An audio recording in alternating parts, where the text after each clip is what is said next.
भाई लोगों राम राम।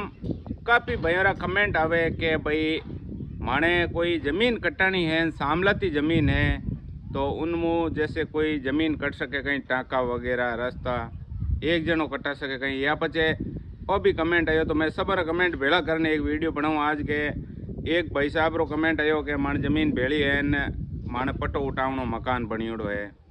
तो जड़ ताई आप रे ज़मीन भेड़ी है, जड़ ताई आप एक आदमी ने तो पट्टो उठा सके, ने कोई टाँके जमीन कटा सके, ने रस्तो करवा सके, की नहीं करवा सके। क्यों? उनमें जड़ ताई तरमीम नहीं वे, जड़ ताई जगह फिक्स नहीं वे, जगह फिक्स नहीं वे जिते एक आदमी कटा नहीं सके। उन वास्ते कहीं करना पड़ी, पहला आपने बंटवाड़ो तरमीम करवाना पड़ी। सिंगल खातेदार है जमाबंदी में तो ही वो पट्टो उठा सके, कन्वर्ट करवा सके या फिर कोई ज़मीन कटवा सके। सामलाती खातेदार हिस्से में नहीं कटवा सके। राम राम।